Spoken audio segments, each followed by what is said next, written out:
বন্ধুরা, good afternoon. তোমরা কেমন আছো? আশা করছি খুব ভালো আছো। আর আমিও তো খুব ভালো আছি, আমার তো ভালো থাকারই কথা। সেজে গুজে নিয়েছি দুপুরবেলা, দেখো দুপুরবেলা সেজে গুজে নিয়েছি, এখানে ব্যাগপত্র রেডি করে নিয়েছি। তো একটা ব্যাগেই জামা কাপড় নিয়েছি, কেন বরমশাই যাচ্ছে না, যাচ্ছি আমি, ছেলে, আমার মাদের সঙ্গে। তা কোথায় যাচ্ছি সব কিছু তোমাদের সঙ্গে বলবো, কিন্তু তোমাদের পুরো ভিডিওটা দেখতে হবে আর আমার সঙ্গে থাকতে হবে, তবে বুঝতে পারবে। এদিকে আমার ছেলেও সেজে গুজে, দেখাশোনো একটু, এই যে আমার ছেলেও রেডি হয়ে গেছে। এই সোয়েটারটাও আর মিশো থেকে নিয়েছি। আর এখন ঘড়ির কাঁটায় দেখতে পাচ্ছ বন্ধুরা 2টো বাজতে যায়। আর আমরা এই যে বেরোচ্ছি, আমাদের ট্রেন আছে 2টো কততে আমি ঠিক জানি না। তা আমরা বেরোচ্ছি, আমরা যাচ্ছি হচ্ছে আমার বড় মাসির বাড়িতে দেশে। তা দেখতে থেকো ভিডিওটা। ওখানে মানে অনেক বছর, প্রায় 3-4 বছর পর যাচ্ছি, 3 বছর পর যাচ্ছি আমি আমার বড় মাসির বাড়ি। বেরিয়ে গেছি, ওইদিকে মারাও চলে এসছে গলির সামনে, এই যে দেখতে পাচ্ছ। আমার ছেলেও ব্যাগ নিয়ে বেরিয়ে গেছে। চলো যেতে থাকি। চুলে শ্যাম্পু দিলাম, সবে চুলটা পুরো ভিজে। এদিকে আমরা সেজে গুজে বেরিয়ে পড়েছি, আমি, বৌদি, ভাইজি, আমার ছেলে। আমরা এই কজনেরই যাচ্ছি। তা মাসির বাড়িতে বেশ অনেক দিন পরে যাচ্ছি, খুব ভালো লাগছে। আর এই যে ভ্যানে বসে পড়েছি, ভ্যানে করে যাচ্ছি। আসলে সকালে আমাদের যাওয়ার কোনো প্ল্যান ছিল না, হঠাৎ করে আমরা বেরিয়েছি। কদিন ধরে যাবো করছিলাম, তা যাওয়া হয়নি। আজকে হঠাৎ করে বেরিয়ে পড়েছি, এই যে ভ্যানে করে যাচ্ছি আমরা। তারপরে এই যে নেমে গেছে আমাদের মথুরাপুর স্টেশনে। দেখো বন্ধুরা কত ভিড়, যেহেতু এখানে 1-1.5 ঘন্টা পর পর ট্রেন আসে, সেই জন্য অনেকটাই ভিড় হয়। আর আমরাও ভাবিনি যে ট্রেনে এত ভিড় হবে, প্রচণ্ড ভিড় হয়েছিল ট্রেনে, সেই জন্য ট্রেনের ভিডিওটা তোমাদের সঙ্গে করতে পারিনি আমরা। তারপরে যে হেঁটে হেঁটে যাচ্ছি দেখো। আর আমাদের রিউশনা আছে দাদার কোলে, এই যে যাচ্ছি হেঁটে। আর এই লাইন ধরে হেঁটে হেঁটে যেতে হয়, একটু হেঁটে গেলেই তারপরে আমাদের অটো ধরতে হয়। অটোতে প্রায় লাগে আমাদের 1 ঘন্টা থেকে 45 মিনিট থেকে 1 ঘন্টা। আর রাস্তার উপর নির্ভর করে। এই যে যাচ্ছি এইদিকে।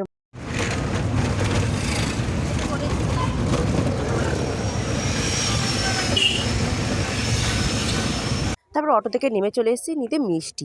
কুটুমবাড়ি ঘুরতে যাচ্ছি, মিষ্টি নেবো না তাই কখনো হয়? তা চলে এসেছি মিষ্টি নিতে। আর এখানকার মানে দেশের দিকে সবথেকে বেশি কি সবাই দানাদারই নেয় বেশিরভাগই। তা দানাদারটা নিইনি, আমরা নিয়েছি কি লাল লাল কি মিষ্টি বলে, ওই যে ওই মিষ্টিটা যেটা আমি চলে এসছি মাসির বাড়িতে। আমার বৌদি চলে এসছে আমাদেরকে নিতে। দেখা যাচ্ছে রে।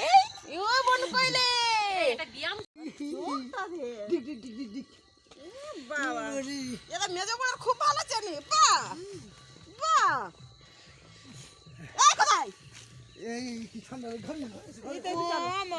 মা কই?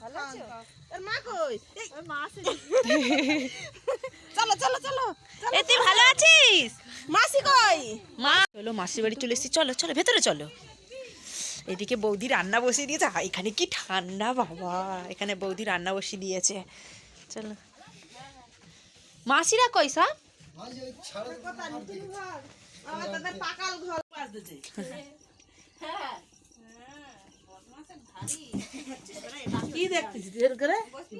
এখানে বৌদি সবজি কাটতে বসে গেছে, বাঁধাকপি তরকারি হবে। তুই আমাকে দেখছিস?